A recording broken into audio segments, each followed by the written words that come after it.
Do you need a new headshot for work? Stay tuned.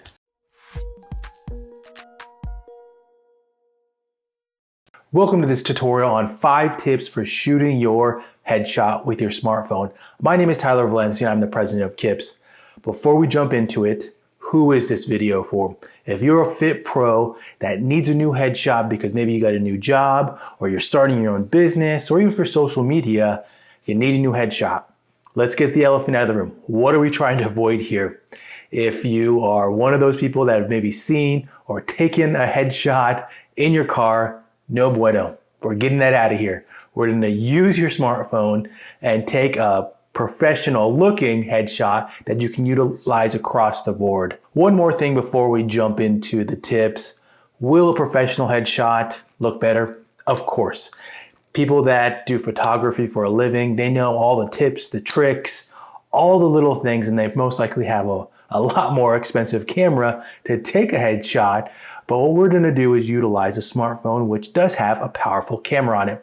And these days they have different modes that are very useful in what we're trying to accomplish today. So bottom line, can you definitely get one that looks professional with your phone? Yes. Is somebody that does it for a living, that takes headshots as a photographer, gonna be better? Of course. But if you don't wanna spend that money, let's get to it. So at the end of this tutorial, we're gonna put all these together and take a headshot that we'll showcase at the end. But the first one we're gonna talk about is ATTIRE.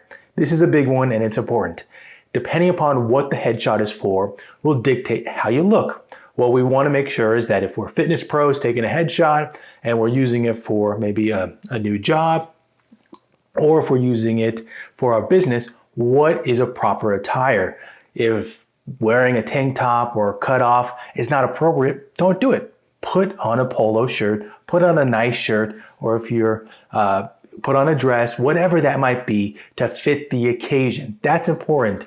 If this is your one shot applying for a new job and you want to make sure you look professional, make sure you take this into account before submitting it. The next one we're going to go over is mood. What's the mood that you want to convey or try to accomplish with a new headshot? Are you going to smile? Is it going to be serious? What is the position that you're applying for? Is it a fitness job or is it some type of educational job within the fitness industry?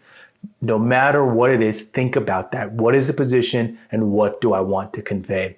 In my opinion, it's always best to be tasteful over being a little risque. That's my own opinion. It might differ depending upon how long you've been in the industry or if you own your business. All those things can be a factor, but think about the position and what you want the person seeing it to think about when they see it.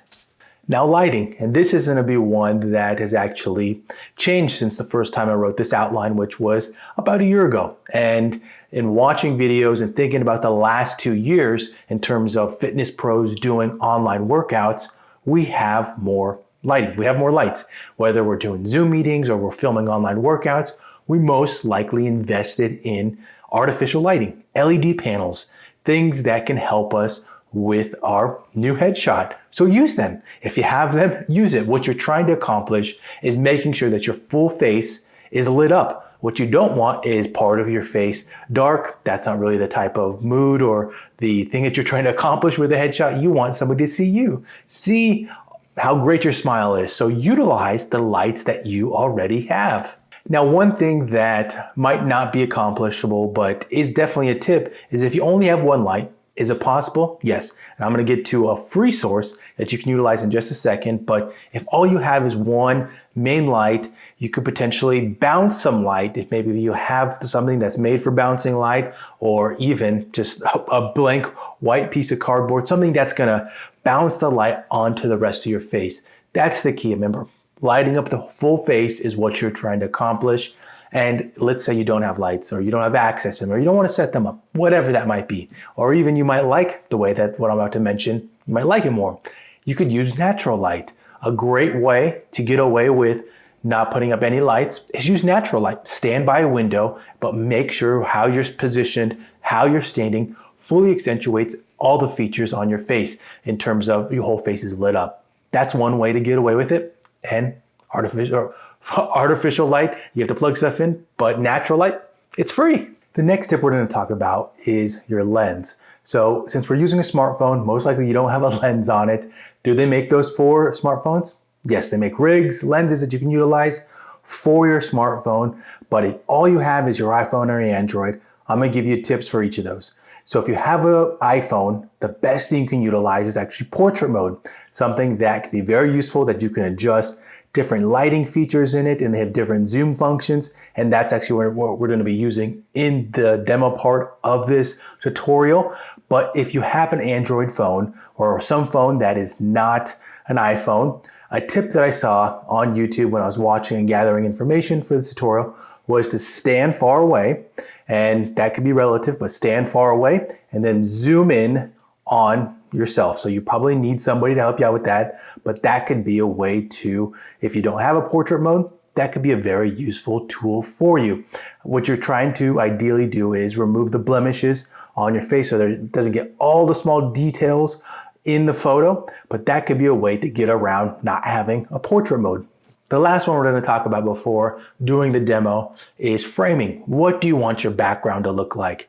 Ideally, it's a little blurred, so it's not the main feature of your headshot that you're taking, but some type of background can be useful, but make sure it's not distracting. If it's just a plain back white wall, I think that's fine. It's not going to be distracting. The focal point is you. That's the big point of it. Or if you're in a gym and just making sure it's blurred, but somebody could probably tell it's a gym, that'll work too.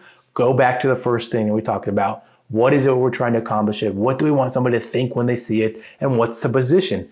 That can really dictate how you're going to utilize some of these headshots. Now, one bonus tip that we're going to get to right here is in iPhones or smartphones, Androids, iPhones, is the ability to adjust your colors and your cropping. So my bonus tip to you is make sure you crop it. If you want to take a further out photo and crop it to maybe something that's just your torso, do it. Utilize these tools to your advantage. Adjust your coloring to what you like. A lot of the iPhones, I can't speak to Android, but iPhones have the capability to do an auto adjust, or you can go into the contrast, the saturation, the black point, all these different things if you feel comfortable doing those. And why not make a copy? Maybe try some out too. You could always revert to, in an iPhone, the original photo, but take your chances with adjusting those and see if you like it. Okay, here is the demo for this tutorial. So what I did was I set up a tripod, and it's probably about 5 feet away from where I'm going to be taking the photo. The phone is in portrait mode. So I was talking about portrait mode and how it could be a very useful tool for if you have an iPhone and you're trying to take a headshot. Right now it's in 2.5 zoom in, and I'm going to do another one that's zoomed out. Something to play around to is how you want to do with the effects on it. They have different lighting effects in terms of how you want it to look. There's studio mode, which I have it in right now, studio lights. There's normal, and all these other ones that have different characteristics. So something to play with if you're taking multiple headshots. Something else that I did to set up for this is I actually moved some of the lights that are typically off to the side. I moved them a little bit closer to fill up all my features. Remember, we talked about lighting and making sure that my face is fully lit for the headshot. So lights, check. Got the portrait mode for our lens. I have a polo shirt on for the proper attire, Fit Pro. Want to make sure that shows my branding, all that kind of stuff. So there's that one checked off. And then I'm going to be smiling in it. I'm more of a smiler in photos. So that'll be that. And then let's get to it, okay? So that's the mood that we want to set with all this kind of stuff. So didn't take 2 photos, and we'll show them at the end. And hopefully you can piece together all these items to make your own headshot.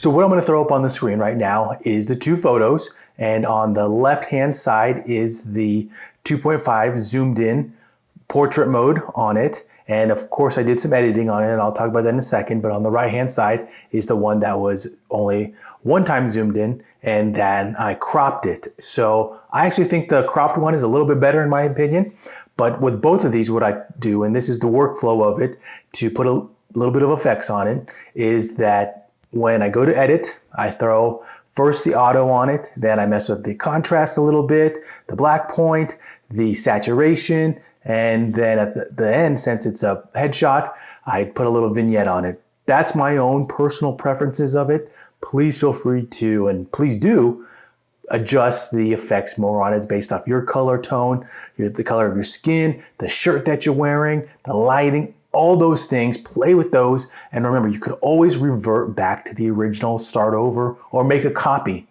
Have fun with it and see what you think looks best with the effects. That's been it for this tutorial on 5 tips for shooting a headshot with your smartphone. I hope it's been useful, and if it has, make sure you smash that like button for us, subscribe for future tutorials, and make sure you check out other ones. Maybe check out our one on the best LED light for online workouts, or maybe how to connect an audio interface. But until then, I'll see you in the next one.